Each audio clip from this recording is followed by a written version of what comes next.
This is the Loose Screws podcast. Don't lend them any money. You'll never see it again.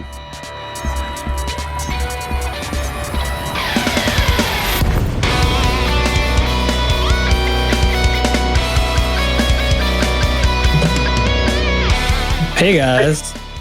Oh shit. Wait, Ty's back. Sorry, just kidding everybody. Just kidding. Don't worry. Don't close the show. Ty's back for real. Well done, by the way. I was not expecting that. That was well timed, well done. Shit, where was I? Okay. Hey guys, it is October 8th, 2020.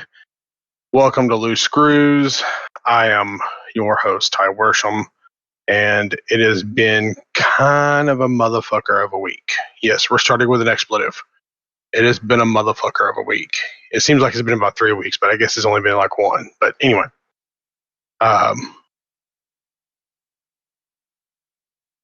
Okay, what is up with the E hate? E. I honestly have no idea. Can you explain this? Can I? No, go ahead. No, Chig. Go ahead. We were looking for show notes and they weren't there. And then all of a sudden, randomly, I think yesterday it pops up and I didn't even think anything of it. And then Hate goes, you see the show notes? I'm like, no. I come and I look and all that it was is basically an E on the screen. That was it. Just the letter E? Just the letter E. Just the letter E. Is it still there? Oh, shit. Yeah, I had to put it back. E. So I'm like, well, this will make an interesting show. So then Hate says to me, hey, can you go to the EA Sports announcer guy and pull the E out of it?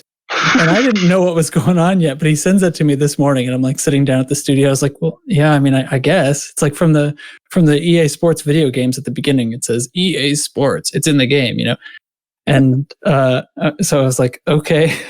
And I have no idea why I had it until just now. It was a super stale meme now. It was real popular in like the spring when everybody was trapped in their houses, you know? Interesting. Well, that's I just completely at random, not off topic, but on EA Sports, I normally, before this lockdown, did bar trivia like 2 nights a week. Is this league and everything else. One night it was like, what company's slogan is "It's in the game"? And I put Electronic Arts. Didn't get credit because he said, no, it's EA Sports. I'm like, wait, what? Are you kidding me? Didn't give us credit. Wow. That's some bullshit. Oh yeah, I was quite upset by it. It was stupid as fuck because I'm like, well, it's Electronic Arts Sports. EA is the parent company. Nope, that'd be like saying GM for a Chevy commercial. I'm like, well, GM would work. GM would work for a Chevy commercial. The other way around wouldn't work. Yeah, but that way it would work. That makes no sense because, like, for the longest time they were Electronic Arts, and I don't think they became EA until like Madden version 17 or some shit. Yeah. Oh, I know. I tried explaining it to him, but nope, we didn't get credit for it, and it was right in answer, so it was a double your points or lose all your points question. Man, that's some millennial horse shit. Is what that is. They need to know their history. That's what that is. We should kill him. Millennial right, horse shit. No, it's not EA, guys. It's not Electronic Arts, guys. It's EA. Know your stuff, guys. Okay. Yep, I think we need another E. Oh, sorry. Hold on. E. Enough. Before we get in too much further, so I was out last week. Been some things been going on. I'm going to be in and out a lot over the next couple of weeks.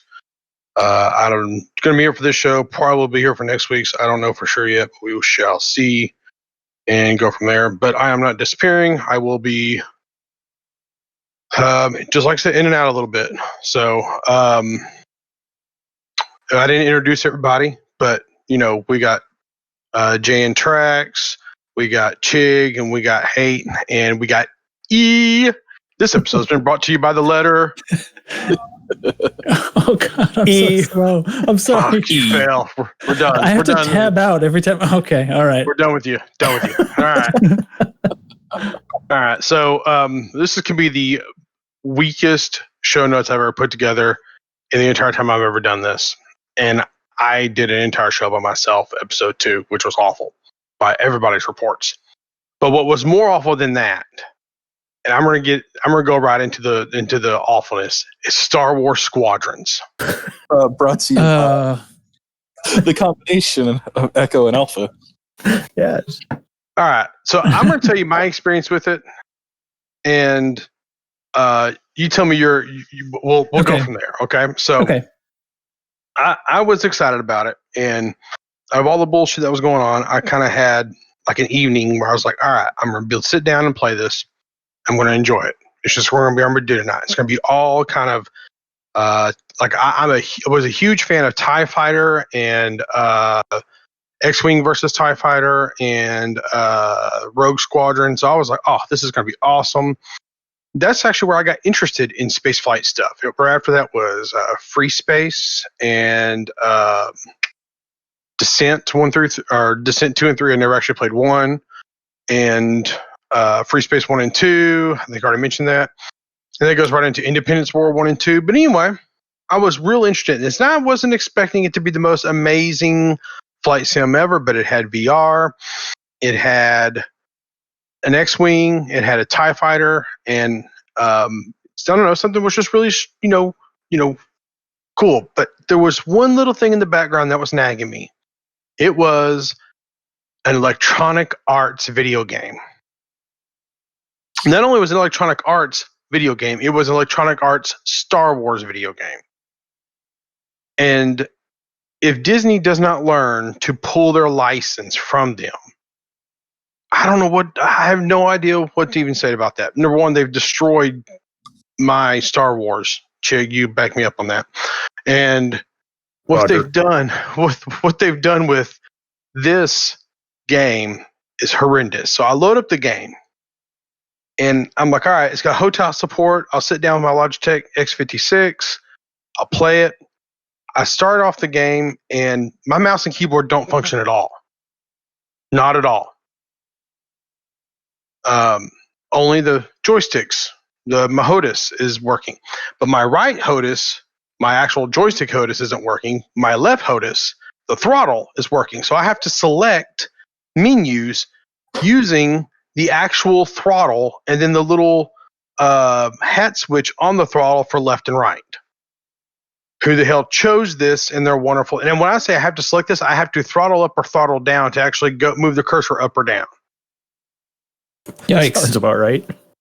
So I finally get onto the control scheme, and I start trying to figure out, okay, I can fix this. I can just go through there and fix it. It's a little bit janky. I can deal with it. I finally get frustrated with it, exit out of the game. I'm like, all right, this game is a console game. Just play it on your controller and be done with it. So I load up my Xbox controller, load up in the game, and it plays. So I start off single player. And I'm in the little TIE Fighter. It plays the shitty-ass cutscene that's horribly acted. And I fly out, and I don't turn. And I'm sitting there like, why the hell can't I turn? And like, none of the buttons on my Xbox controller are functioning. So then I start thinking, So I reach over and I grab the HOTAS, which is still plugged in, by the way. And sure enough, the right HOTAS that wasn't working or responding at all before is now fully working. Now, keep in mind, there's nothing wrong with this joystick. It's strictly just this game that, for whatever reason, decided to acknowledge its existence while flying. So I'm like, all right, fine, I'll play with this. So I sit down my Xbox controller and start playing, except my throttle is mapped to the Xbox controller and my controls are mapped to the HOTAS. And my flight is actually mapped to the HOTAS. And the roll, why the hell they put the roll on the yaw is beyond. That's a console. Yeah. That's like a controller thing. I agree. They flipped yaw and roll, but now I'm in multiplayer where I'm trying. Well, I was in single player at this point. And so I'm like, all right, let me just back out. So I go back to the control scheme, and I think I got everything fixed. I'm like, well, let me just hop in multiplayer just so I can see how it feels. So I hop in multiplayer, and when I get in multiplayer, sure enough, the damn HOTAS is still not working, or the HOTAS is working, but the controller is not working again, even though I just spent time mapping the damn thing. So I exit out of the game. I unplug the HOTAS, restart the game with just the Xbox controller. But keep in mind, I can't control the HOTAS. I can't control the menus with the HOTAS. And God forbid the mouse and keyboard should fucking work. So I finally get into a multiplayer match with the controller, and I'm flying around. It's all right. It's, but the technical shit revolving around the HOTAS made it to where I hated it. I hated it. I hate the flight model. I hate the voice acting, which is shitty. I hate the controls that I have to use my freaking Xbox controller, although I have actually read that apparently in some sort of patch, they are fixing the fact that your mouse and keyboard won't work at all. There's a bunch of control fixes came out today, actually. It's just, what the fuck, man? Come the fuck on, EA. I returned and got my money back. I returned it to Steam and got my money back. That's like the third game in history I've done that with. My roommate and I are sharing Xbox games. And he pre-ordered it, months ago. And now that the game is out, Microsoft sent him an email they couldn't process his payment. Oh my God. Whoa. So okay, he got a refund, and since he's using my Games with Gold, which now includes the EA Pass, we're able to play it for free. Air quotes. That's I have obviously have it on my Xbox, and the base mapping on the controller, even on Xbox, is just so poor, and I really think it's in conjunction with the flight model, which is so poopy. It made me really sad. I did load it up in VR. It looked pretty good in VR. And I didn't have any bugs or issues with VR. I read about some people who are having some bugs and issues in VR. My biggest issue is controls. And how the hell you fuck up controls when you enable HOTAS on people, for people, but you don't enable the mouse and keyboard? I mean, they should take that guy and just beat the shit out of him. Like, who thought that was okay? Okay. I can, all right. Tell me this, Chig, have you played it? Yes. Are you negative or positive about it on the whole? Negative. Okay, you go then. Oh, so you're going to try to pull it out of the muck after? I'm going to try to temper a little bit. I'm not going to argue with you guys, I don't think. Okay. But I'm going to temper you a little bit and hopefully not end on too negative a note. I had the same kind of experience setting up controls, but after you set up controls for Elite Dangerous, nothing is overly complicated. So it was annoying, and literally the yaw and roll thing being reversed made me realize that they just decided, let's give this HOTAS support without talking to anybody that's ever used a HOTAS in their life. It was right. it was so bizarre. And then I had to keep going in and changing stuff, and then especially with the flight model, there's all these other, these things with the drift and stuff you do, and all of these combos that you can bind to keys. But if you haven't played the game, you don't know what any of those even do. So what do I bind it to? Because I haven't even tried it yet. So it's like, okay, let's just get it so I can function.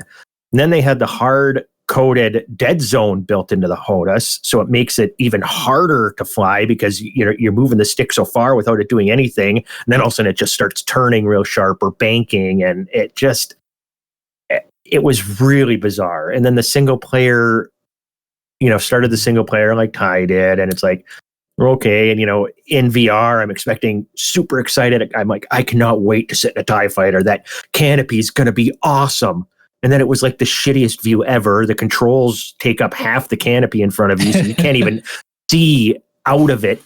Exaggerating a little bit, but I mean, I was expecting, that awesome TIE fighter, design in front of you, and actually being in a TIE fighter for the first time. And it was Empire. Return of the Jedi. Terrible. Like that Return of the Jedi scene where you see it from the TIE fighter and they're shooting X-wings. Yep. That's what I was hoping for. Yep. And instead it was. I don't know. Even the graphics, I was super excited, and it seems like they use, textures and stuff from games made like 5 years ago. There was just nothing impressive about it. And, I'm like, okay, so then I'm playing it, and then get the X-Wing part and stuff. And the X-Wing was a little funner to fly than the TIE Fighter, which disappointed me too. I was super excited to fly a TIE Fighter, but the flight model just was weird. It might have had to do with the dead zone in my stick that was making things weird, but also just honestly, I think I've just spent so much time in the cockpit in Elite Dangerous, and the flight model is so good here that anything is going to be disappointing. But it really, you're flying up on something and you expect to be closing at a certain thing, and it's almost like it's adjusting as you go. And it was like it was trying to be, a flight sim, not a space flight sim, but a flight sim, but without, air resistance and gravity and dealing with lift, because I've been playing, some Microsoft Flight Sim too. Yeah. So it was kind of handling like that, but then not. Everything just about it was weird. So I'm like, okay, I just got to go play some CQC because I want to actually fly a ship. Went and did that, and then gave it another try. And it's like, no, this still sucks. And then did combat zone, CZs all week and stuff, and then tried to go back into it again. And I don't know when or if I'll play it again. And I've only got like an hour and a half into it. Okay.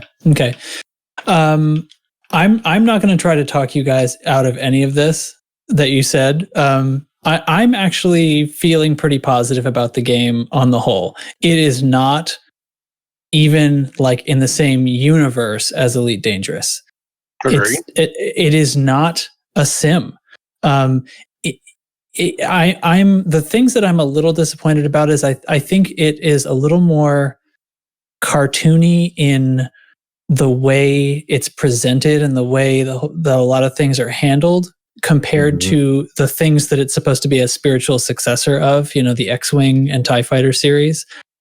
But ultimately, I think it's just the way that they modernized it. Like, Ty, you said that you were a fan of like the Rogue One, or not Rogue One, the Rogue Squadron game, like Nintendo 64.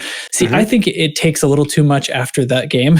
Those games are very arcadey, and that's where we're sort of pulling away from being a true successor to X-Wing versus TIE Fighter, which those were more sim-like. They've got some of the stuff in there. They've got energy management on the ship.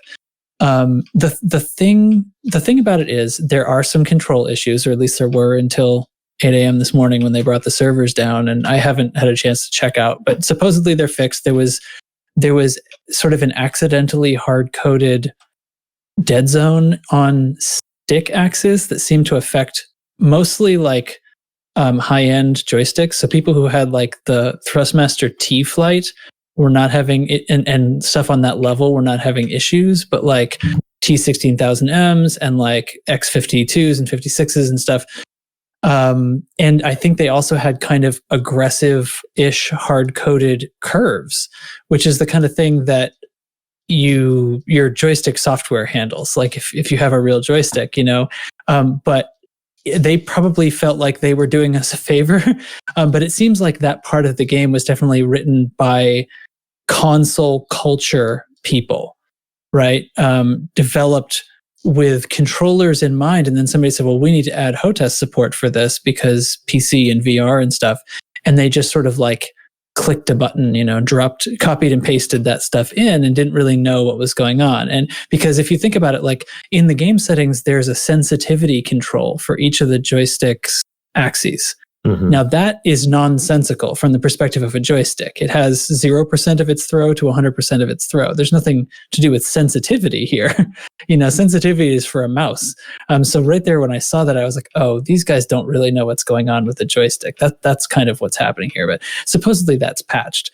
Now, like I said, if you're kind of approaching this game thinking that it's at all a sim, it's really kind of like a battle royale shooter. I mean, it's in space, but other than that, think of it like an FPS battle royale game, and you'll be happier because the single player story mode, the story campaign, is not bad, and it makes perfect sense to me from coming from playing X-Wing and TIE Fighter and stuff as a kid.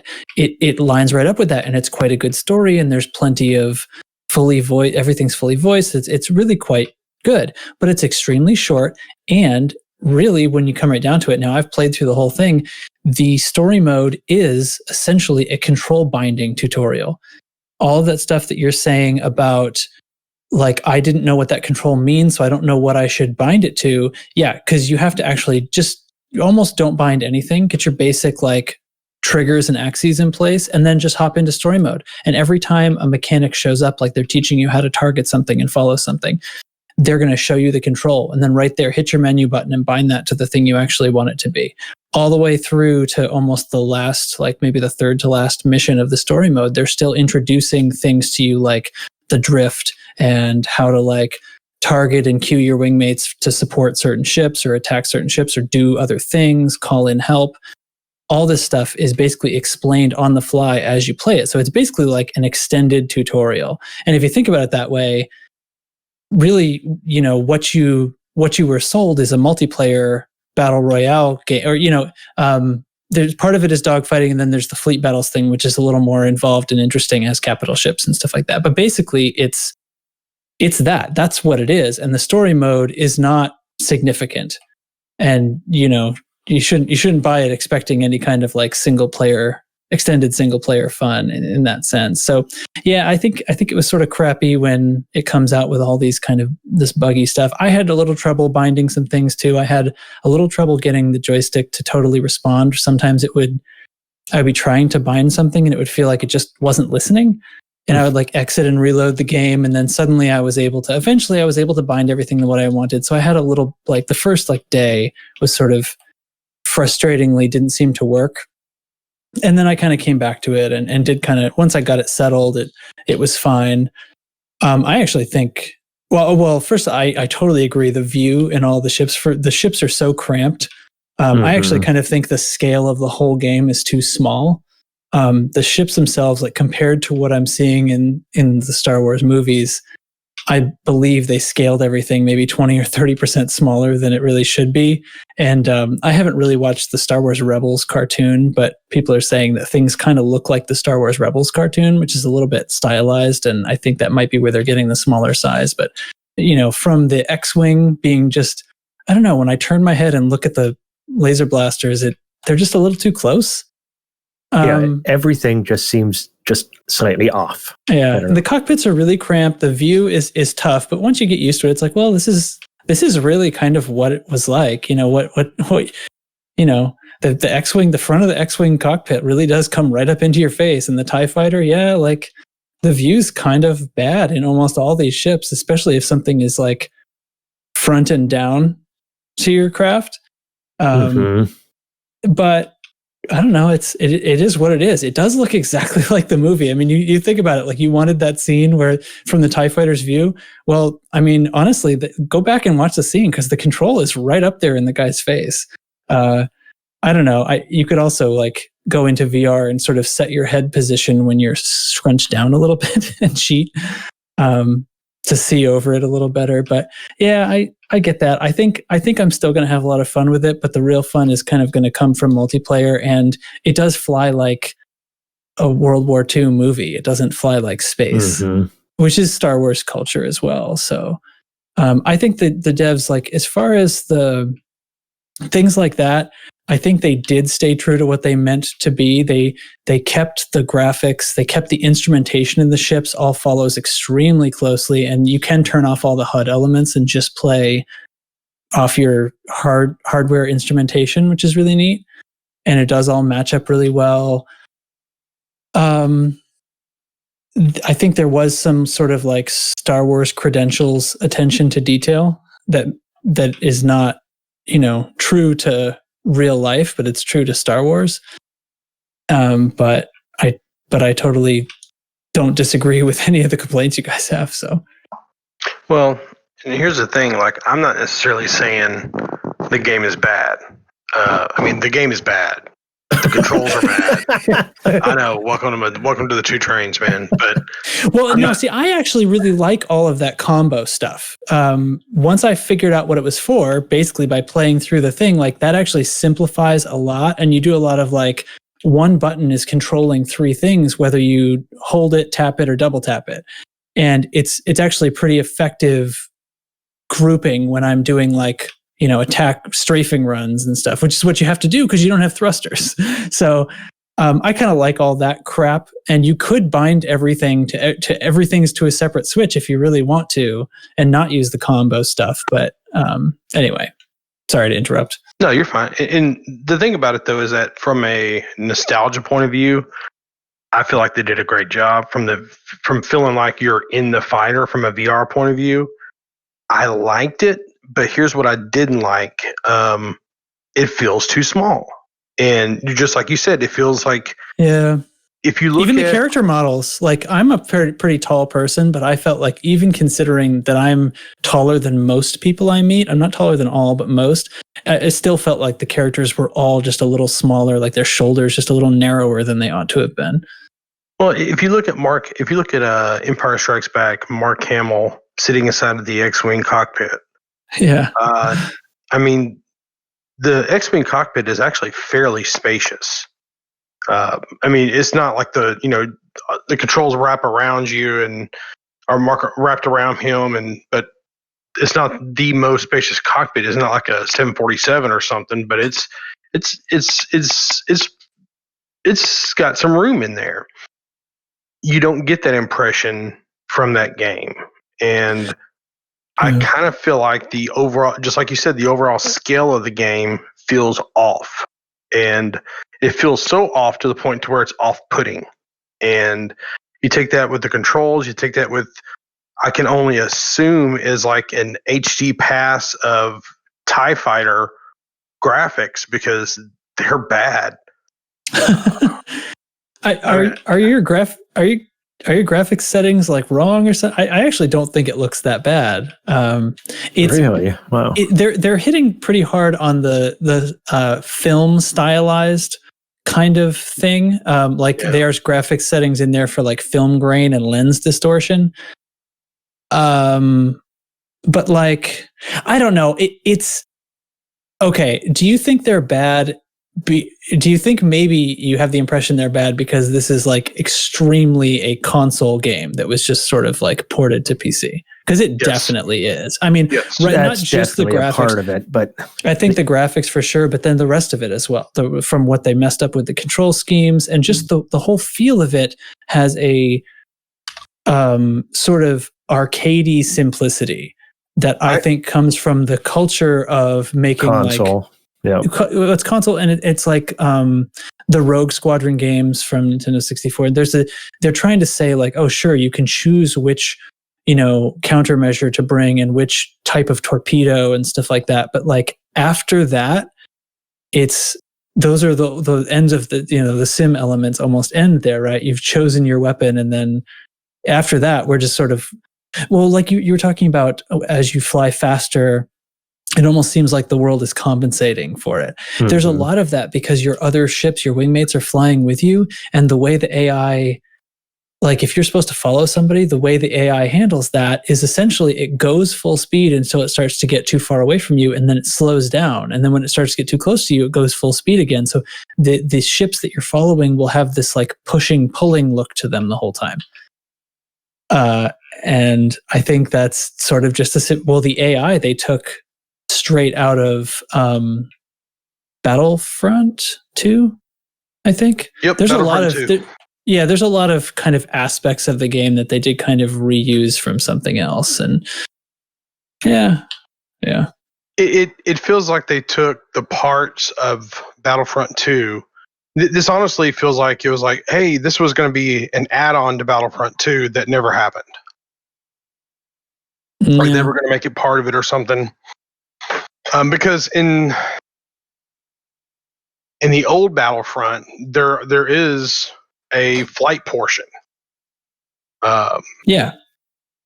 So it's not a stretch to think that they originally were going to do something like that, and then they just decided not to at some point after all the backlash. Like I could see this being like in one of their loot boxes or something, Well, so what do you think about this? The whole idea of this being a game at a $40 price point that's mostly multiplayer, but promises to contain no microtransactions. I mean, even the cosmetics are not. They're extracting no money from people after this $40. Right. I do kind of feel like this is absolutely kind of it's like a niche audience game or something. It's like something they didn't expect the masses to catch on to. They didn't choose to make it like a free to play and buy your cosmetics with money or something.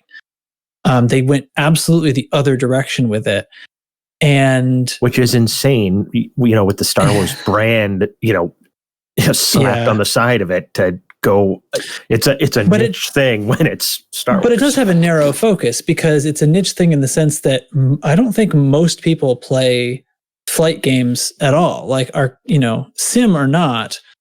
Well, like some of the people in the Tone Control Discord, there's a lot of Star Warsers over there, and we've been sort of talking about it and hyping and stuff. Once we got in there, a couple of the other guys, at least one person, had the experience of I can't fly this at all. Like, and this is a console player, right? Like, this is a person whose gaming experience is mostly first-person games, and there's a ton of Star Wars. Like, I mean, what flying there was in Battlefront and stuff. I've got Battlefront. It was stupid. It's not the same at all. It's not significant, and so I think for most console players, this is an all in the cockpit game. That's like the only thing you do in this game is in the cockpit. That's like that's an alien concept to, I would say, most gamers, like at least the plurality of gamers. But that's where the price point it should have been a $20 game at that point if it was so. I mean, Maybe. Really, I mean, I feel like $40 I got ripped off. Well, you definitely get ripped off if you're not going to play the multiplayer. If you're not going to keep playing it, I mean, that's the thing. Like you got ripped off if you don't play it and have fun. And it sounds like it's not something you're going to have fun with. No. Well, So I'm going to give it another agree. go. I'll give it another couple shots. But I think if it would have been a $20 game, and then they could have had their microtransactions, because then if you don't want to play it, do that stuff and you didn't enjoy it, you're only $20 invested. Here, $40 invested. And, we promise we're not going to charge you for anything ever again. Well, okay, but that doesn't matter. I just spent $40 and it sucks. And, I could return it, but I'm not.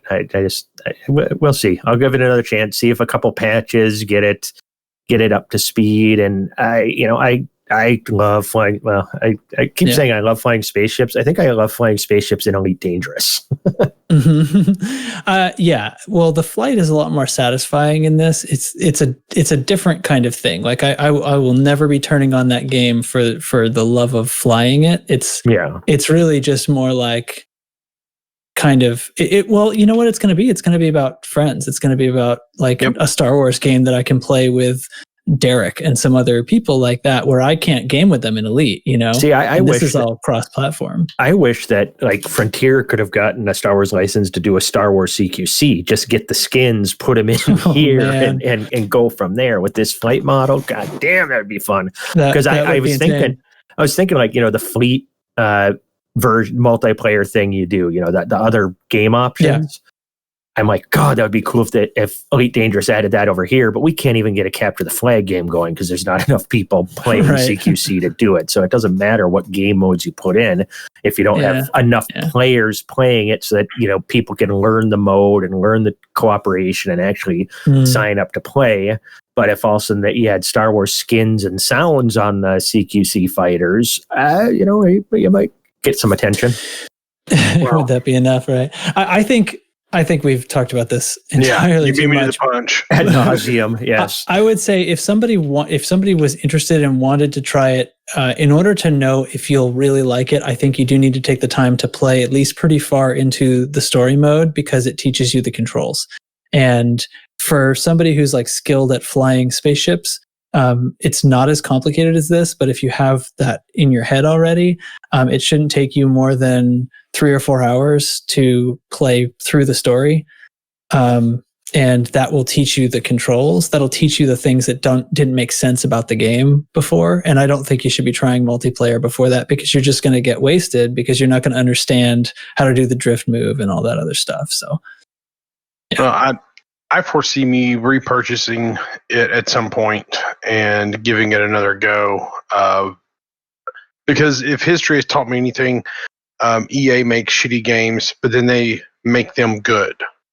Like out of the box, they're not great, but eventually, like Star Wars Battlefront 2 actually became a pretty damn good game by all reports. So, another example is the Battlefield series. They made that horribly. And another example is I'm going to, even though technically it's a BioWare game, it's still an EA game. Andromeda, Mass Effect Andromeda. I bought that game, hated it, and then it had nothing to do with anything. It was the fact that the graphical glitches in it were it was too much and drove me crazy. But they fixed them, and it fixed them to the point to where the nebula that you're flying through doesn't, creep inside of the ship magically. Why not? I know, right? I mean, come on now. Anyway, so I think that I'll probably give it another go here in a few weeks and give it a fair shake. Give it the college try. Yeah. But I returned my squadrons and then picked up Baldur's Gate 3. And yeah, that's in a early access game. I haven't even got a chance to play it because I got it 3/4 of the way downloaded. And then had to, I turned off my computer, pause it, came back, and the download had reset. And it's because they keep releasing patches for it. And if you hadn't downloaded the full game patch, you got to start back over because it's considered a whole new version. Oh boy! So, I guess I can't complain too much because they are patching the hell out of it. But building on the fly. I'm just going to leave it running Friday night. It's my plan, so I can get all of it. So, wow. Anyway, expect a whole great big Ty Worsham swathering review for that in a future episode. So, Sweet. So I do want to touch on this because this is probably the shittiest thing I've ever heard a gaming company do in my lifetime. 41 years old. I've never heard of a company doing this. I really hope to hell that MSI releases some sort of statement about it and they square it away somehow. I don't know how they squared away. They did. Well, they've already. Yeah.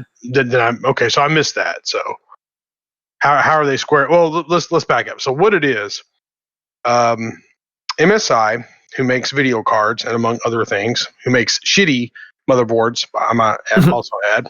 I agree. But makes okay video cards. A subsidiary company called Starlit. Shit, what was it called? Something like that. Somebody help me. Yeah, Starlit. Okay, I just looked it up. They were selling 3080 graphics cards on eBay with inflated prices, upwards of like $1,200, $1,500. That's just about the shittiest thing I've heard. Scalping their own cards. Yeah, they were scalping their own cards is what they were doing. So this put the nail in the coffin for me as far as MSI goes. Well, the answer is the company. This is a company that's owned by them that normally sells their refurbished stock. So this is stuff that gets RMA'd but is repaired or deemed isn't broken and can be resold at a lower price. They said that company did not have permission to do that, and they were ordered to issue either take the cards as returns, as full returns, or issue price difference refunds down to MSRP. That's what MSI did about it. They were not allowed to do that.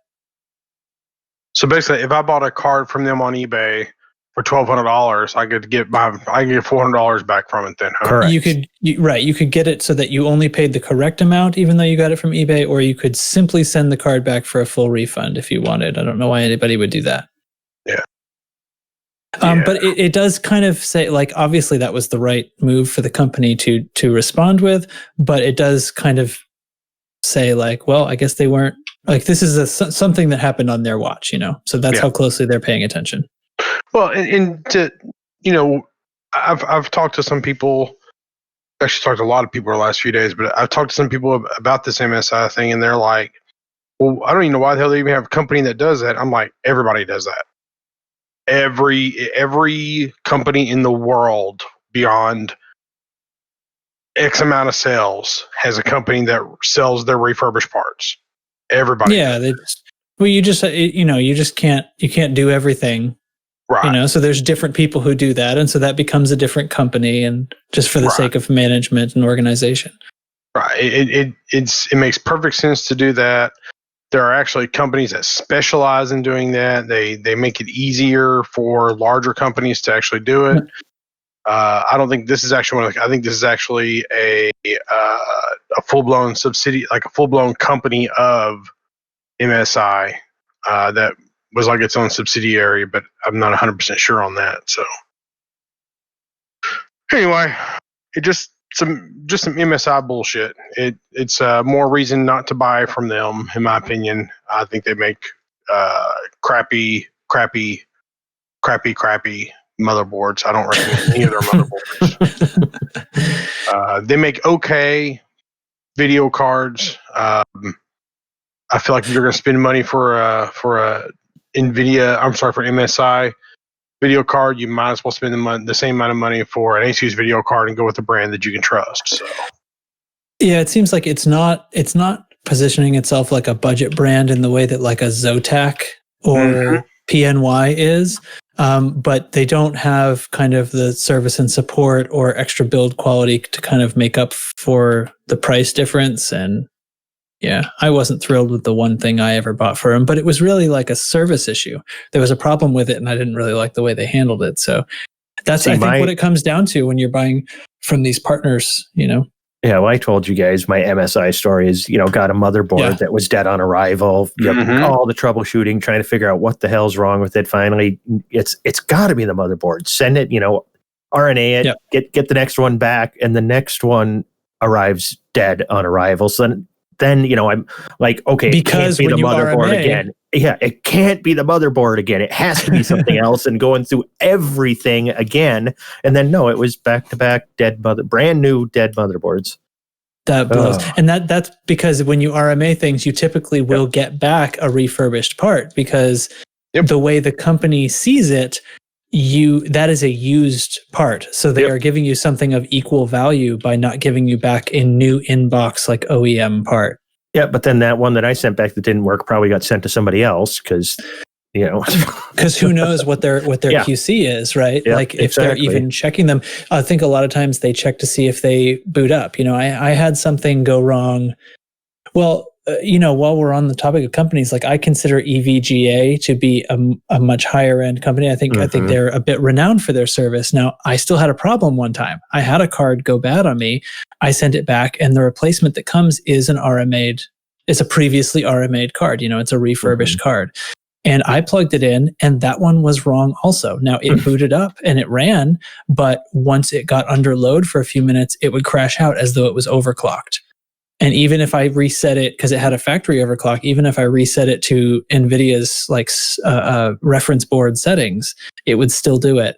And that's a question of, their QC process when they took the card back from a return and just said, well, let's power it up and make sure it still works so that we can sell it as a refurb. It was just to turn it on and turn on a benchmark or something. And if it ran once, they probably put it back in the box and sold it. Well, in their defense on that, they go through probably 1,000 cards a day or some shit like that, Yep. So I get that from that point of view, they probably have a process they have to follow. And yeah. Now, in EVGA, did not make me go through a bunch more troubleshooting and crap like that. Like I called them on the phone and was like, this is going on. And they're like, really? And I was like, yeah, do you want me to send you a screenshot? And the guy on the phone was like, you know what? No, I'm going to cross ship you the new one. When you get this, there will be an extra label inside the box. You don't have to pay the shipping. And so they basically bumped me up to as if I had paid for the super service. Sort of warranty, which I did not, but because they screwed up the first time, they're going to make it okay. So I still sort of feel like I shouldn't have to pay to return a bad product in the first place. But there's this whole RMA culture of companies like manufacturers like this are not Amazon, they're not they're not used to shipping things for free and returning them for free. And Exactly. it's like if you get used to Amazon, you're going to be disappointed. That's actually a good reason to buy from Amazon, even if you are getting an EVGA card, because you might, if you find there's a failure and you're within Amazon's warranty, you don't have to deal with the RMA crap. Yep. So, well, anyway, that's kind of my bitching. boy, how much of the show have we blown not getting to Elite Dangerous at all yet? For 45 minutes, I was just going to mention that. Yeah. Okay, now I've definitely listened to some episodes of Lave Radio that went down in much the same way, so I guess I don't feel that bad. But all right, so I kind of have some shitty notes here, and I think Hate just had to take off because of work. So we're not going to get a squadron update. The squadron update is go read the squadron update notes in the Discord. That's the squadron update. Congratulations. You don't get a sound effect for that. No. We're gonna go right over into the Chig chat. All right. Hey, well, do you, you know what? No. No. My Chig chat was going to have a lot to do with, was kind of going to be a Star Wars Squadron. So I don't think let's just stop play that this a right few more now. times. And let's we can do that. We're going to talk about disappointing video games and stuff. The fact we haven't talked about Elite at all, I think we should move on to something else. Like we could talk about the CG that happened this last week. Yeah. All right. So y'all bring, because I've been out. Y'all bring me up to speed on the CG stuff. Okay. Somebody do it. Do it. Go ahead, Do Rex. You do it. Oh, me? I feel like I've been doing I've been talking way too much already. Well, just talk about what it was, and then I can talk about what we've been doing. All right. The CG last week was this combat CG. So basically, Empire versus a mob boss, sort of.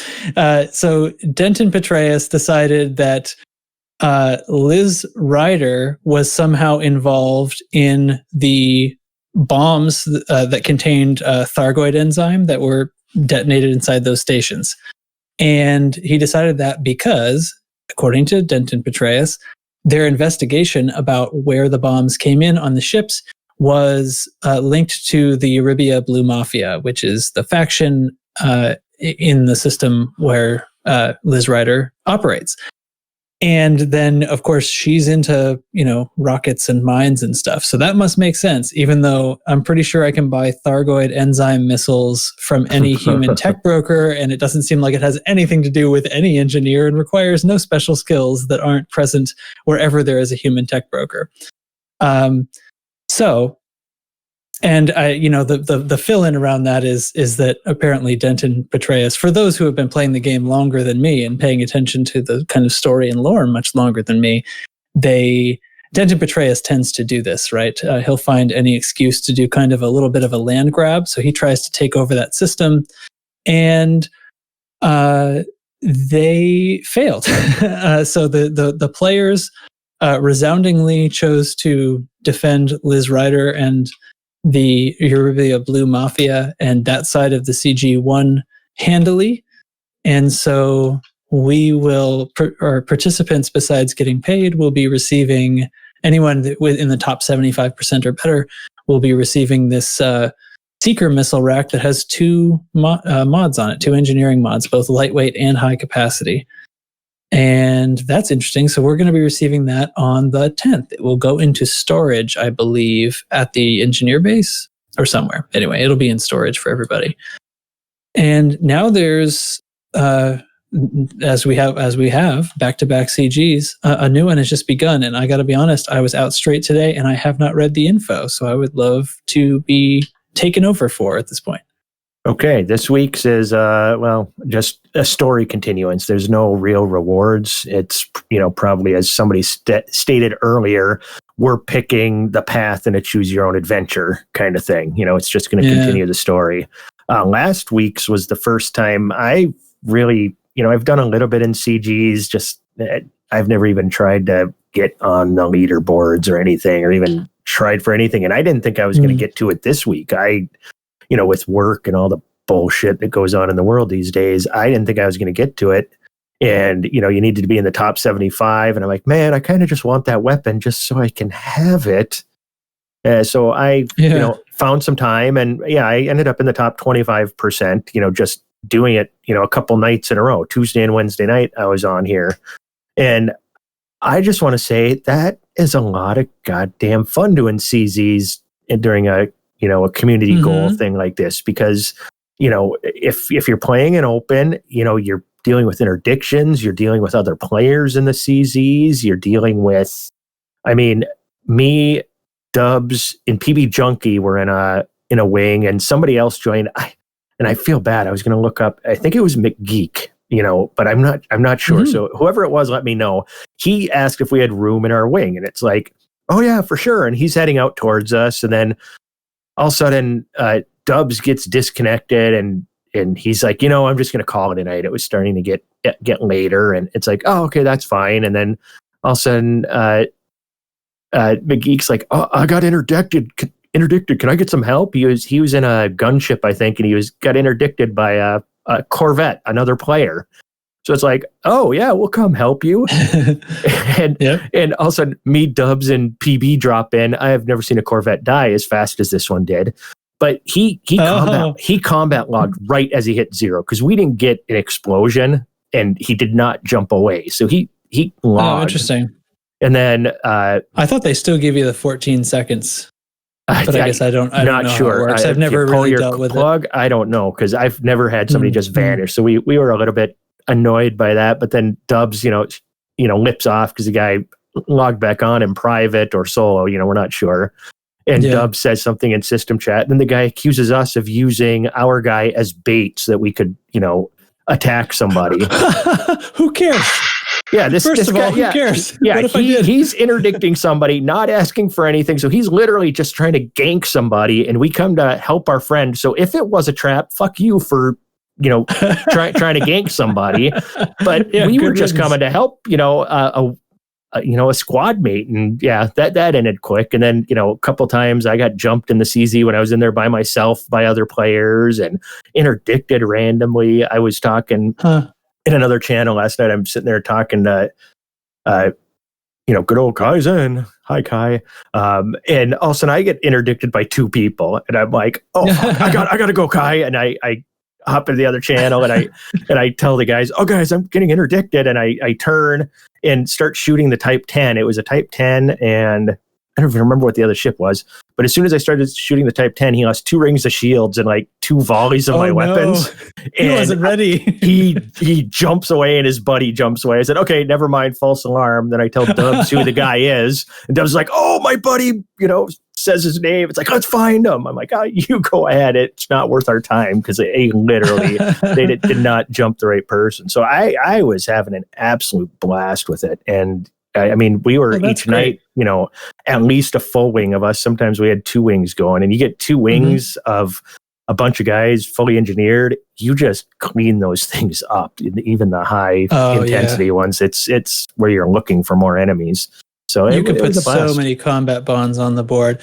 I'm going to be honest. I actually didn't stick around in open, and not because I was avoiding players, but because this is one of the first nights. I think I actually only played the CZ one night. I put like 5.9 million in combat bonds on the board in one night. That was enough to stay in the top 50% by the end. I never got back on. Yeah, you'd have been top 25%. Yep. Yeah. So I had to. We moved the wings to private group because we couldn't get the CZs to re-instance. There were players just hanging around in them, and at first I thought, well, they're just collecting the mats, and I'm not gonna give them grief for that. But then somebody went back in much later, and they were like, oh no, there was nothing left. There was nothing left in there. They're just sitting there. So I'm like, okay, so this is the player who wants to actually play for the Empire. Because we saw some players in there pledged to fight for the same side as us, pledged to fight for Euribia Blue Mafia. But then once the CZ was done, they just don't leave. And so that's a way of shutting us down, right? So sure. They're not getting shot by us because they are acting like they're playing on our. So we had to move to private group for that reason. I was a little bummed about that, but yeah, Dubs would usually stay in, or one of us would stay in just to make sure that everybody else left. Then we jump out and jump back in. If somebody didn't jump out, we'd message them and stuff. It's like, oh yeah, he had to go help his kids or something. And the person would come back and would jump out, and stuff. So That's good. We ran into That's it a good. couple times, but not too bad at all. It actually, we ran. Well, that's them interesting. all Then in maybe open. I'm wrong.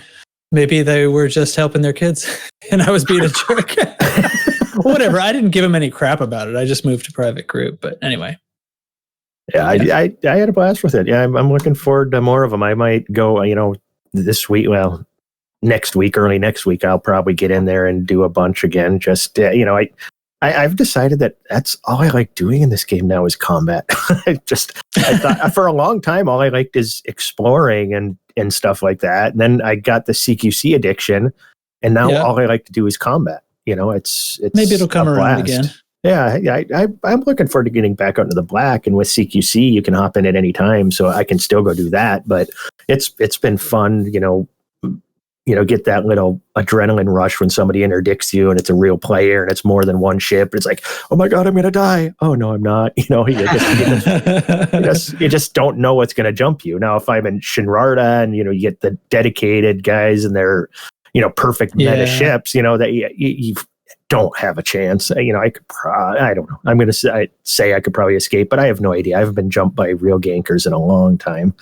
It's all these wannabes. Yeah, usually if it's any of my combat ships, I can usually escape. As long as I don't try, as long as my goal is escape, I'll be fine. If I try to fight for a second and then escape, it's very questionable. Yeah, that's in the CZ, like Wednesday morning before work, I decided to hop in a CZ, just try to pad, get an extra bond, hoping a capital ship would be in there because that's, 500,000 or whatever is the bond if you chase the capital ship away. And I hop in one and there's a capital ship. I'm super excited, and I'm just holding my stick right next to the ship, just shooting the relays, and all of a sudden, I'm getting shot, not thinking anything of it. Then look at the radar, it's like, oh, that's a player. And rotate up, and here's this Mamba shooting me. I'm like, what the hell? So then when I finally turned towards him, he started jousting me. And, I'm in my Corvette, and it's probably really effective if it wasn't against my Corvette, which is all fixed weapons, because he'd go out to like 7-8 kilometers and then come back at me full speed and launch chaff.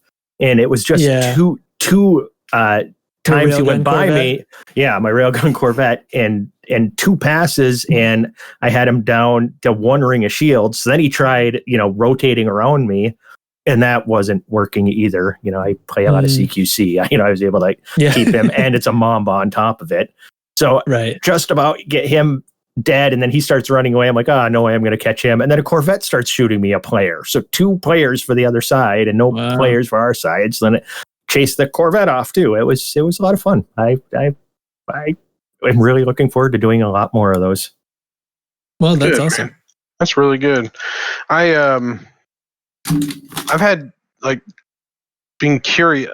I'm curious to see after Odyssey launches how much exploration is back in my wanting to do.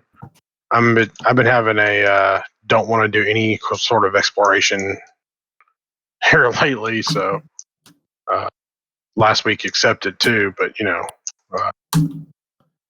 just don't want to be away from being able to do actual things. I just don't want to be away. I just want to be that far from my carrier. I have this really weird thing where it's like, I don't really want to go that far from my carrier. That's where my home is. And I don't know. It just somehow at some point the carrier became my home. And I know it's easy to say that was when you moved all your ships. Probably the day you bought it. But I really think it became more so whenever it's like when you move into an apartment or to a house and all right, so this is where all my shit is. But then at some point it becomes your home, and you can't really define when it becomes your home, because it's like I don't want to say supernatural, but it's like something that's just kind of you can't spiritual. Thank you. That's the word I'm looking for. Thank you. It's just a spiritual thing. You can't really say, oh, well, it's because of this or it's because of that, I keep having this weird urge to sell my carrier because of that fact. The game just, I don't do anything without using my carrier for it anymore. All my ships, all my modules are there. If I need to engineer stuff, I'm jumping to the engineering system using the carrier to have my ships with. Yep. And it's like, oh, well, I'm here. I'll just get everything engineered that I need engineered. Like, I wanted on my Corvette, I've just had a regular multi-cannon to put corrosive effect on stuff. I'm like, fuck, I got 8 enforcers sitting on a Anaconda that I've never engineered or used. Well, might as well get all those engineered. So I engineered all 8 of those earlier today, just so that then replaced the multi-cannon on my Corvette. So now my Corvette is officially all fixed weapons. The multi-cannon was gimbaled before, but but that's it. Jump the carrier out, and then when you're there, it's like, well, do I have any other weapons in storage that this engineer can do? And then you get them all done while you're there because you're just in system. And then I was in Ross. Then when I jumped back from the engineer, I jumped to Ross 310. It's like, well, I'm going to do some missions in Comma. It's one jump away in my ship, but I still jump my carrier over instead, just so all my ships are there. Why not? You're taking it a little far. I don't know. I have made the decision to not go somewhere because I can't put my carrier there because there's too many people there. So you don't pick an adjacent system. You just don't go. Yeah, I'm just like, nah. I guess I'll just go do something else. Screw you guys. I'm going home. Yeah. It's literally what goes through my head. It's like, well, I'll just do it later. Oh well. Yeah, and that's what the carrier has been. After not knowing what it would be or what it wouldn't be, now it's become it's just this thing I use for everything. It's become home. And yeah, I'll agree I've with that. actually considered selling it too because it's like, I don't know if that's, it makes it to where everything I want to do becomes like this great big thing. I was like, well, I want to do this, but it's going to take me 20 minutes to move the carrier. I'll just do it later. Which is completely ridiculous because it's like, dude, you're 3 jumps away. No, I'm 1 jump away or 20 minutes. That's what it's ridiculous. become. Tell me about it. I'm aware. He's also the guy who said, I'm not going to say Star Wars Squadrons is bad, but it's bad. that's a tie-ism right there. It's bad. Yeah. It's really bad. It's not really bad. Anyway. Yeah, it is. Well, okay, so what they could do is they could add a holographic Luke and a salt planet and a casino scene, and that would make it worthwhile. God, here we go. All right, sorry. Back on topic. I would not be mad if they added some more game modes someday. I don't think they should even entertain the idea of putting more story into it because we are never going to get the kind of like story stuff that we think we want. It would be too much to make it into like a significant single player game. But they've said that they're not really planning to do any of that, and so I'm not holding out any hope. I really think it's going to be, the Counter-Strike of Star Wars space ships. I hate to go back to Star Wars Squadron. I didn't mean to do this. I apologize to everybody. Okay, go ahead, Ty. But I never I didn't go into it thinking the single player was even going to be a thing. Like I was just like, yeah, I just wanted to play, Star Wars with my friends, and they couldn't make it to where I could control my ship. So, that's what it's a rough launch. Burned it for me. Burned it. SWQC is what I wanted to play. Anyway, so I think if you, who just dropped? Oh, G-Arc.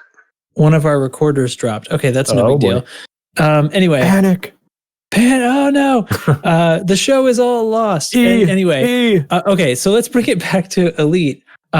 We covered what was going on with, whatever. The stuff in the dev diary has been passed over by us a bit and covered extensively by the kinds of people who are much better sources if you want extremely extensive detailed stuff. So I don't think we should rehash all of that, but I would love to check back in with my man Ty because we have missed you.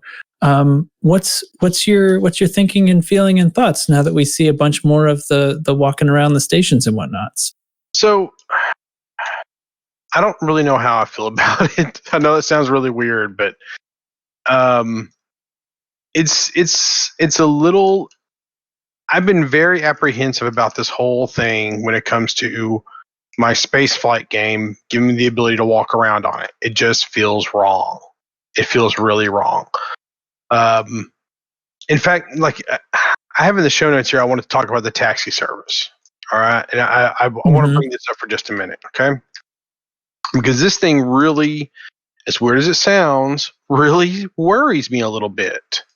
Because what we're talking about here is that this is going to be something where you can play this game and you don't even have to be in a spaceship.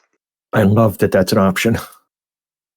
I agree with Chig. I think for one thing, there's has to be something about it that it facilitates that we don't know yet, or it wouldn't be there. There's absolutely no way they would be spending time and resources on that. And the kinds of things I can imagine are like reasons why you'd want to stay out of a spaceship. I mean, other spaceships are vulnerable. You own them. Maybe I'm disguising my identity. Maybe I'm doing some kind of covert thing.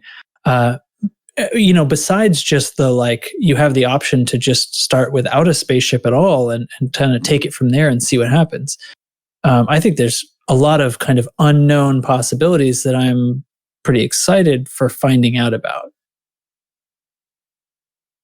I just don't know. I don't know. I mean, think about one of the things they've talked about in the past is, you might be able to steal other people's ships. Now, maybe you're not going to steal, up another player's ships, but an NPC ship or something, you could, you get a mission on one planet. It's like, oh, this target has been seen in this other system, blah, blah, blah. And with, you can then go to that system, go to the shipyard, steal his ship, and then you're not leaving one of your ships sitting there. Just something as simple as that. I can go see to another system, this facilitating. Go to another system, buy a ship, do the thing do the thing that is perceived to be illegal, and then when you get made and your cover's blown, you ditch that ship. Maybe you eject and ditch that ship right into the side of a planet. And you go for the Hans Gruber, like, they won't be looking for me if they think I'm dead kind of thing, and then take the taxi back under a false identity. So I can make up all kinds of reasons why that might be a fun thing to do. Okay, you probably just convinced me.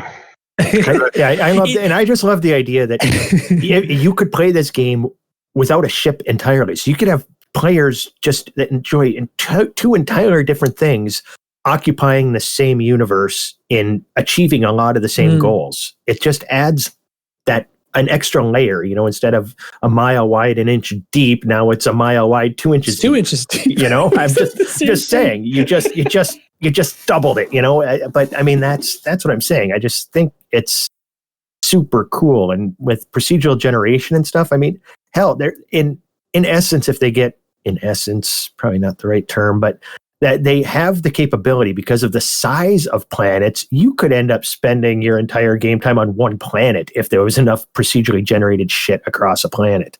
Especially, if we end up getting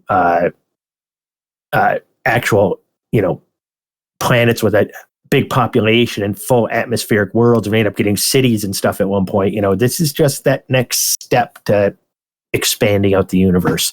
My one gripe about the recent stuff is, the hubs they're talking about will exist on starports, which makes sense. You've got some gravity depending on, how far out in the ring you are. But, even where ships land, that's probably about a half a G or something. You've got enough to hold you to the floor. Yep. On planets, planetary bases and settlements makes perfect sense. But they're saying that on the shoebox, the outposts, you're going to be able to be in those bars. Are they hand wavy? There's no gravity on those. So are they going to add that somehow to the game? Or are we just supposed to pretend like, that's not a problem? That's what I was hammering the Twitch chat with when they did the live stream about this. And I feel like I was expertly ignored. So hopefully the info is coming and that's why I was being ignored, kind of thing. Because I would love to know. Yeah. I would love if we float. I would love if we float. And it's like, so would I, because then that means, we'll be able to go outside our ships and stuff at some point, because they've got the tech sorted out. on how to do that. I just Right. Or maybe we say we go like the Expanse and just say mag boots. I don't know. See, that's what I think will happen. I think it'll be because they've already said that everything that you do is going to have to be taking place. I mean, like if you leave your ship, you're going to have to be in a suit or in your suit. Which I thought it was cool that they actually come out and said, "Yeah, you're going to be able to have multiple suits." Like I didn't expect them to actually release that information. I expected it to like happen. your ships. Yeah. Yep. I expect, and they also said that we're going to be able to equip our outfit our suits differently, which. Again, I didn't really expect them to flat out say that. It just it wasn't so much. I expected it to happen. I just didn't expect them to say, "Yeah, this is definitely going to be a thing." This early on. I think that's Arf's doing. I think he's really getting them to open up a little bit more, and he's willing to take the heat if they end up having to pull the plug on something. Yeah. I tend to agree. I think it's been maybe a slow-ish culture shift because I think going back to Bruce and Steven, they've all kind of wanted to be talking more. Yeah, and back to Paige even, just going farther and farther. That they've been in lockdown for a long time. I think you can't expect the culture to change overnight, and I think we're seeing that it is coming around. Yeah. My question is do we want? I was, as at work, I've been washing cars, so I'm listening to podcasts and shit all the time. And everybody's, we're talking about these suits. Do we want these suits just to be like our ships where you buy the different modules, then you go and engineer them? Or could they go, now this is just way off in the left field. I don't even know, I was just trying to wrap my brain around the possibility a little bit, but going more like, an actual MMO as far as outfitting your suit, where it's not necessarily loot drops, but you have to do missions and stuff to earn better gear. And that's how you upgrade your suit. I mean, I haven't seen any hints of this or anything, but instead of grinding another currency, because even Lave Radio is talking about, it's like, well, I got, 20 billion credits. I can just buy everything. Yeah, but they're probably going to have a new currency for that. But how do you explain that or make sense of that?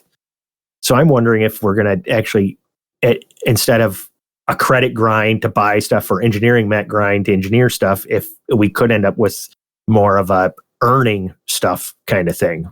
So I've actually kind of thought about that too. Here's what I come up with. They're giving us a new little handheld scanning tool. It's called the plant gun.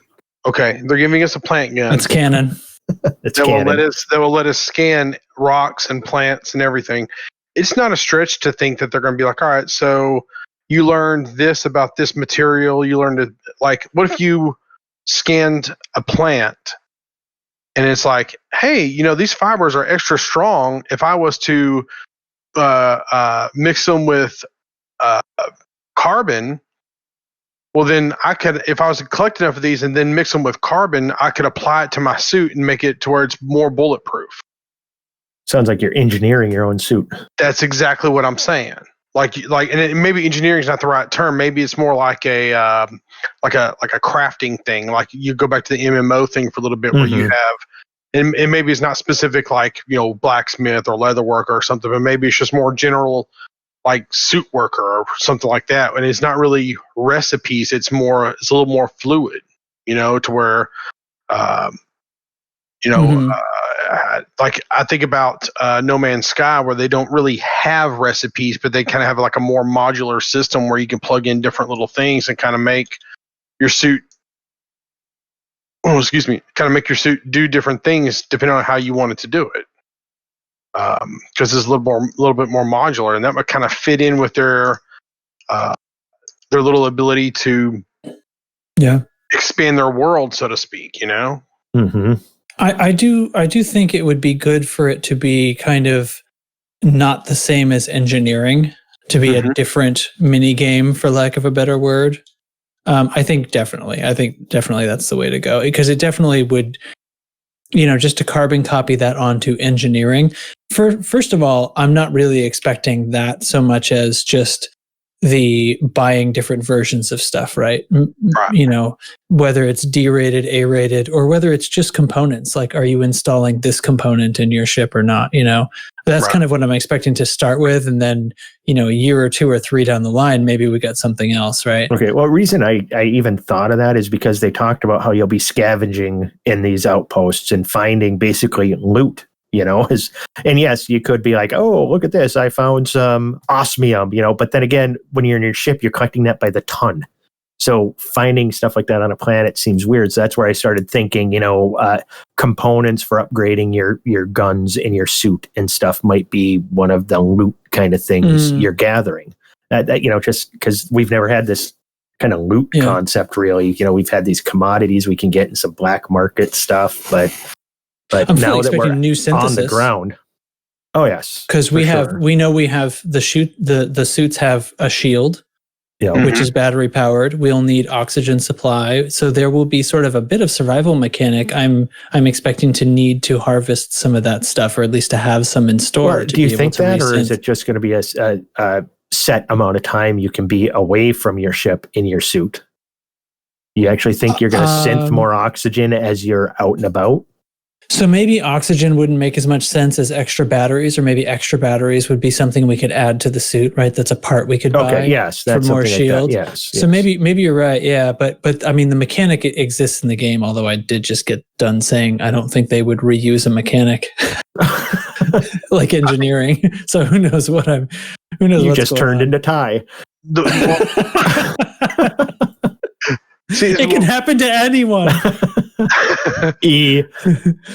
Learn from my story. I'm actually kind of thinking it's going to be, and maybe I'm wrong on this. I just think it's going to be I don't know.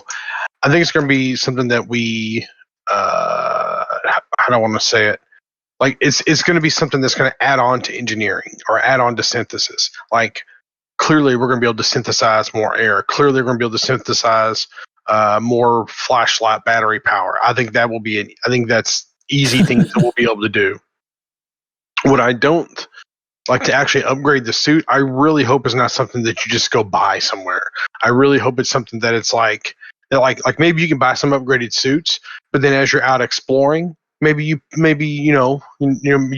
plant gun something and it's like, hey, here's some trees that you can put on your thing and it'll give it like a different look even, improve it. It'll kind of attach itself to synthesis. It'll attach itself to engineering, for lack of a better term. Or maybe you take it to Liz Ryder and she's like, oh, I can use this and make your suit better. I can make you into a bomb. Yeah. Oh God, I just did a terrible thing. Speaking of turning yourself into a bomb, did y'all see the part where they're going to have CQC running around on foot? Yes. Yeah, mentioned that on the show last week too, and that's been mentioned a few times. So that we're actually getting Fortnite. Yes, yes, it is happening. Confirmed. Oh God, talk about something I don't want to do. Well, but people do want to do that. That's the thing, and I think the what's the phrase is like, I did not buy Elite to to play Fortnite. Mm-hmm. Yeah, and that is technically that's literally true for anybody who, absolutely without question, for anybody who bought Elite before that first Odyssey video came out. Nobody bought Elite presuming that they were going to be able to do CQC style like battle royale matches on foot, but that is extremely popular as far as gaming is concerned, and acting like they could add running around on feet to this without, and having some of it be combat related without also including that. I mean, that'd be crazy, right?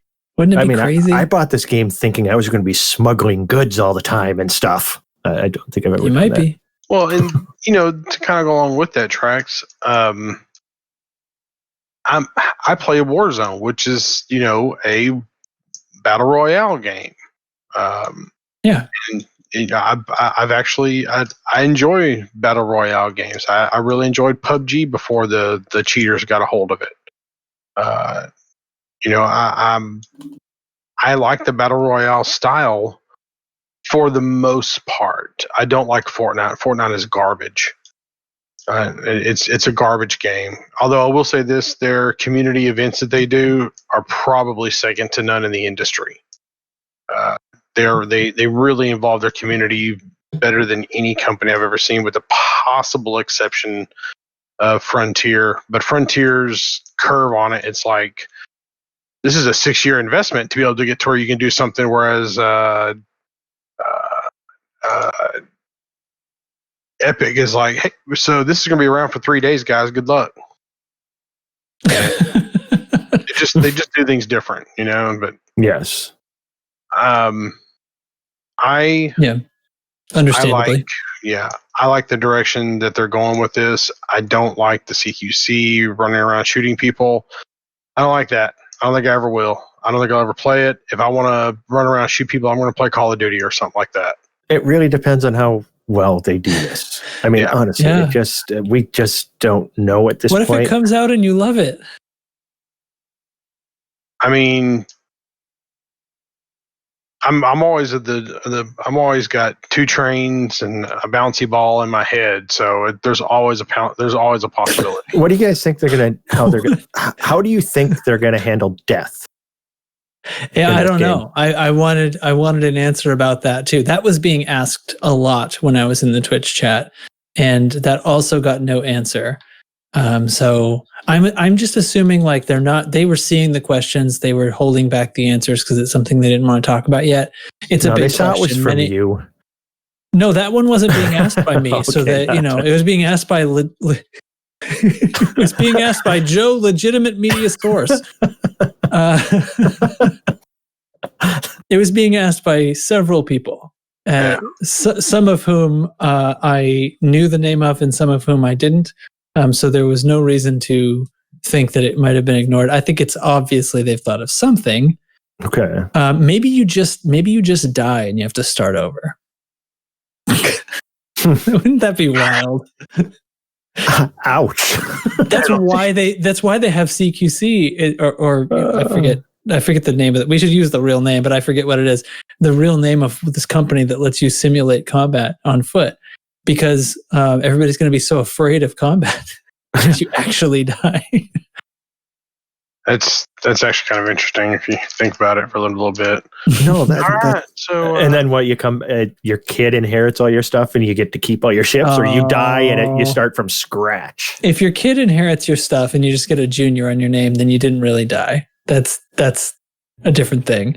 If you really die and you go back, you don't even get a Sidewinder, because guess what? You're on foot now. You got to take the taxi to where you can buy a Sidewinder. Oh my god! You're just wow. All right, none of this will happen. 0% chance. If it does happen, it's your fault. You put the idea in their head. No, it's not. Yeah, it's your fault. Okay, no, that's fine. I'll take the heat for this. You're not afraid of you. You ain't afraid of no heat. Come on. Oh my god! If we met you, I'm mining in open right now. I'm not afraid of anything. I love mining in open too. I got interdicted twice on the way to sell, and I stuck it out. I made it, by the way. Attaboy.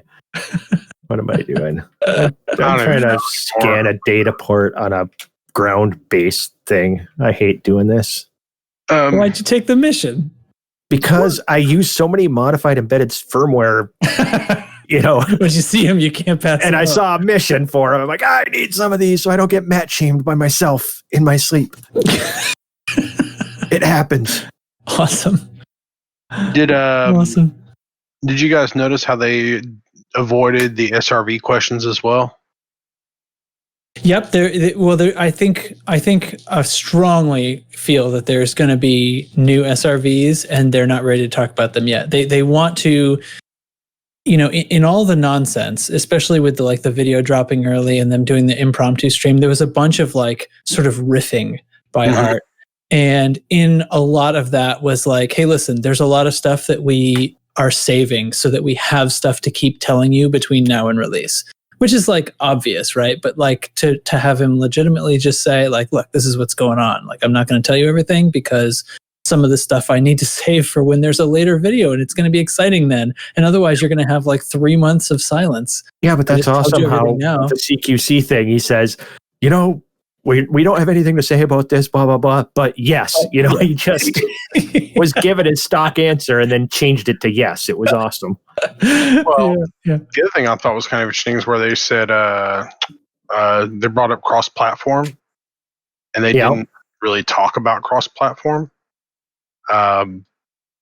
Man, and here's the thing: do we have any sort of confirmation as to how exactly they're going to handle the PlayStation 5, Xbox Series X? Like, do we have? Wait, I thought this was answered already. They've said that there is no plans for any cross-platform, and they've said that they have nothing special is happening with next-gen consoles. Like the backwards compatibility is what's going to make it work. But they did say on this last thing, though, that they'd have some information once Odyssey launches about cross-platform. So it seems like it's still in their thoughts. But no, I didn't know about that. Yeah, they made a point to not point it. They made a point to not point it out, which is almost like saying we're looking at it, And I still think that the whole not putting it out specifically for the new platforms is because the new consoles is because the new consoles, are going to be able to play the old console games. So instead of developing a new version of the game that won't be playable on the old console, they're just saying it's playable on PlayStation and Xbox, and might have better graphics on the new consoles. Is my guess. That's a solid guess. The only other thing I thought was interesting, there's a bunch of things that were interesting about it, but the only thing I thought that just kind of stuck out to me. So when I first saw the animations to Odyssey with the very first video, my first thought was, that's the same animation they used for Planet Zoo. And then I saw where they actually the walking animation. Yeah, the walking. Sorry, I thought I said walking animation. Sorry, I guess I didn't. Where they actually went and got some motion captured. That's impressive because of the fact that getting mocap is not cheap. That means they invested a fair amount of money into it to get it done. And the fact that that's a sign that they're investing long term, that they're putting this isn't just an add-on to the game that will never be updated, touched, messed with. That this is something that they're planning to be a key portion of the game for, like they're not just saying, okay, you can walk around and then it'll be like CQC. We're not going to touch it for 6 years. You can walk around. You can do a few things. It's great. We're going to go back to flying spaceships now. Enjoy your being able to walk around. This is a clear, to me, this is a clear sign that they're saying the things that aren't in, like ship interiors, VR, the things that aren't in initially, that's a sign. The fact that they spent the money to get mocap, that to me is a sign of them saying, we're investing long term in this. This is going to be a key component of the game long term. This is not just a little add-on that we're doing. Well, I fully believed that to begin with, but that's another good reason to keep believing it. Yeah. Which, when I saw the little things with mocap where they took the time to actually get hand animations and some facial animations, which hopefully that means we get some better looking people at some point. Not everyone can be as beautiful as you. But look, my character looks ugly as shit, okay? Nobody's as beautiful as Luigi Dushku. Oh my God. Anyway, it to me just means that they're genuinely pouring some investment, time, money, and effort into it. And I think that's a really good sign for Elite Dangerous as a game going forward into the future. The idea that this is going to be something they add on, the idea that this game is going to be a back burner thing, is clearly out of the window at this point. Yeah, obviously you get the motion cap.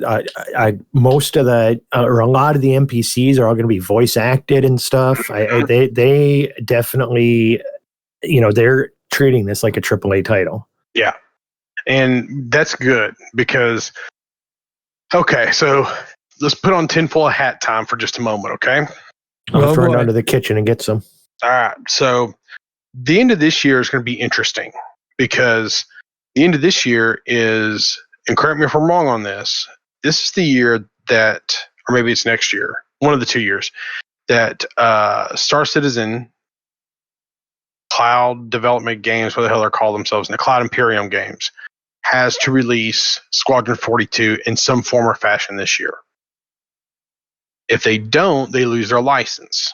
Am I wrong on that? You got me. Okay.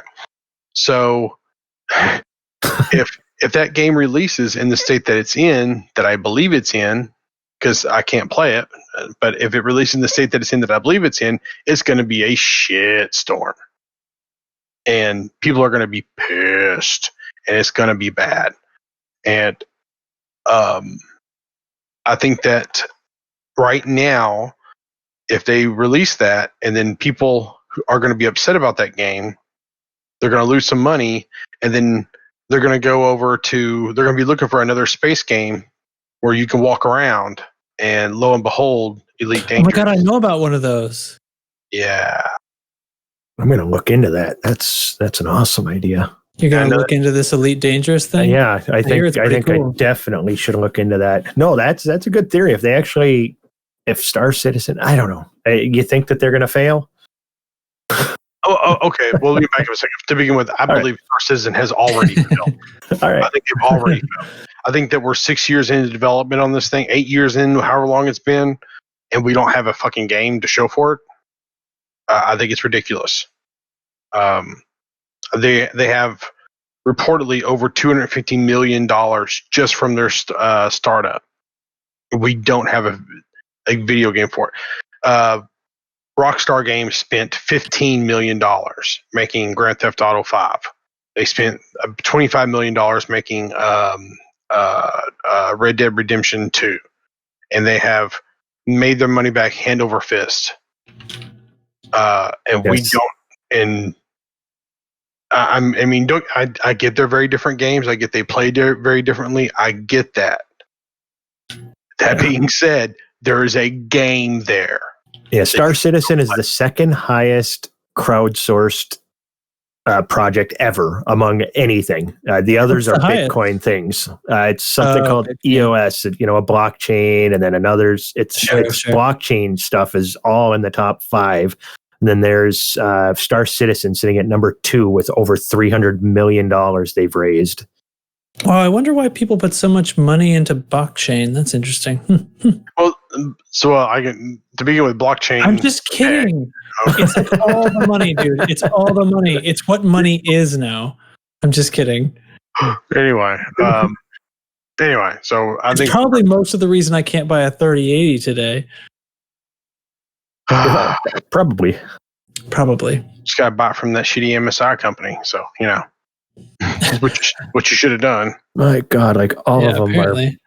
Are almost everything is blockchain stuff except for Star Citizen. It's just so weird. And Star Wars. How's that not a game? Anyway, so and Star Wars. Just to kind of wrap it up here, I think that Frontier really saw an opportunity with what was going on. I think that they've been kind of playing this for a while, but I think the timing of it is key to everything else that's kind of going on with this genre of games, and the fact that Squadron's is so shitty. Maybe they'll give you some free tritium. Will that get you to relax? Oh my God. Anyway, that's going to be about it. You can check out our website at loosecruisedv.com. I still have not updated it. I'm going to commit myself to probably looking at it this weekend, probably. By the way, we have new merch on the store. Some people have been asking for certain things. The way merch works with this Teespring company that we are signed up to work with to do this is as you purchase things, it unlocks other things that you can you can create, and we have not made a big enough tier yet to be able to get that. Me and my daughters, our sweatshirts should be here. They said by the 14th. They said that they shipped here yesterday, so I'm excited. She asks me every day, "When's the sweatshirt going to be here? When's the sweatshirt going to be here?" I'll post a picture of her wearing the merch once she has it. I'm interested to see how those actually look. Like, I would love to know if they look really well or not. And if there's something that you guys want us, like, basically the items that you see there, that's pretty much all we have access to at the moment. So if there's something that you want to see on a logo that we don't have, or something you want to see on a mug or something that we haven't come up with, let one of us know, and I will mill it around and see if I can make that happen. So Boobies. So really, is when you're unlocking stuff, does that mean different kinds of things? Like we have like T-shirts and mugs and hoodies, and eventually we'll get access to hats and socks Right. and thongs and stuff. Right. Thongs. yes, I still want an adult hoodie or an adult onesie. Sorry, Adult onesie with a adult butt flap. onesie. Yep, adult onesie with a butt flap. I just had an image of you with a butt flap with a thong now. Anyway, so check out our website if you want to buy. That's how I always picture him. Why wouldn't you? The contact page there is always the best way to reach us. Email us or message us. The stuff that's been kind of going on with me, everybody who's kind of reached out to me, I appreciate that. I'll get you some more information about that when I'm ready to talk about it. Not ready to talk about it yet, but just know that I might The be sex change is almost complete. I might be in and out a little bit for the next few weeks until things kind of settle down on my side. So The swelling goes down. if you like our show and you're on Hey, you YouTube, forgot to mute your mic. like Oh, and sorry. subscribe. If you really like our show, head over to iTunes and leave us a 5-star review. After understanding how all that works, stuff like that really goes a long way to help us out. I am Todd Worsham. You can reach me at the Twitter handle of Tierville or on Discord. I've pretty much deleted my Twitter. It's become a cesspool of political shit, and I don't want to deal with that. So please get me on Discord where there's less cesspool and political stuff. However, you go to our NSFW channel. There are some very interesting prairie dogs in there. I'm just going to say that. Not my fault this time. Trax is a real life audio engineer and has a podcast called Tone Control.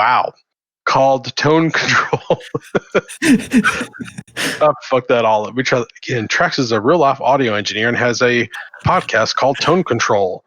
You can check him out at jantrax.com. He recently had a really cool guitarist by the name of Rhett Shell. If you don't know who he is, you need to learn who he is and Google him and find out, because he is freaking awesome. There's something about the way you always say real life audio engineer that makes me hear it like, you know, like a child talking about being 8.5, you know? Well, okay. So Anyway. the reason I say that is like whenever I say that, we have an audio engineer work on the show. Well, what does he do real time? No, he's a real life audio engineer for a fucking living, you know? Yeah. Apparently there's like other people who's like, oh, I'm an audio engineer. Well, do you get paid to do that? No, then you're not that. Like I can say I'm a podcast host, but when you get right down to it, no, Ty, you're really just a sysadmin. Oh, Podcast host counts. I think this is true for a lot of careers that are in sort of the creative arts and stuff like that, because there's typically kind of a gradient of getting into it, right? It's not like becoming a cashier at a retail store or something like that. That is your job. You know what I mean? Right. I got that. I was hired. Some people get hired at a recording studio or get hired at a car dealership, and that makes it like a regular job. You know, I'm a self-employed, like freelancer type person, which means, well, we'll take my brother, for example, is a graphic designer and also works for Apple at their retail stores. Although I think he's changing his position, but like he's one of the guys that like helps you learn how to use the stuff. They call them creatives in there, but you know what I mean? So he's like a half and half. He's like a part-time at one, you know what I mean? And it's like, so what does he call himself? You know, and what did he call himself before he started making money? So I think I wouldn't bemoan anyone saying that they're an audio engineer if they haven't made a dime yet. Because you tell them to fix my fucking shortcuts that they fucked up on this last patch. No, I can't.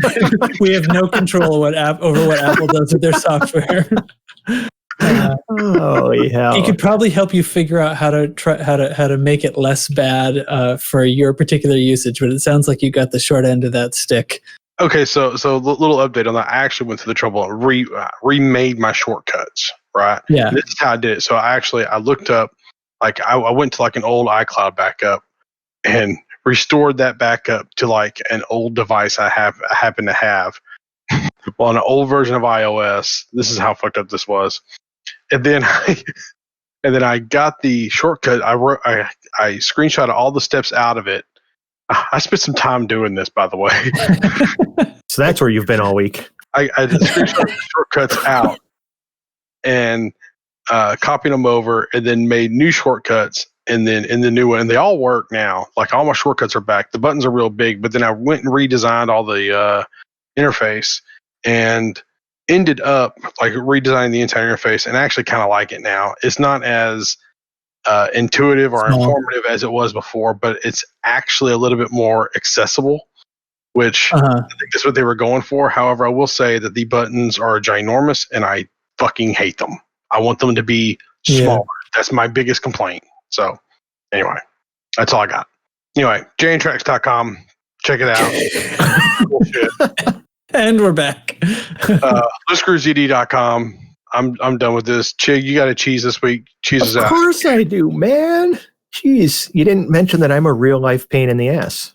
I don't understand. I mean, that kind of goes without You saying. thought that was self-evident. Oh my God. Like, yeah. All right. Cheese of the week. Great Italian cheese, kind of a blue cheese, but it's a little more soft and gooey, but it's super tasty and it's really good. You can make some good pastas with it. Gorgonzola. It's just fun to say. Gorgonzola. Gorgonzola. All right. That's the cheese of the week. Eat some. Stay cheesy, everybody.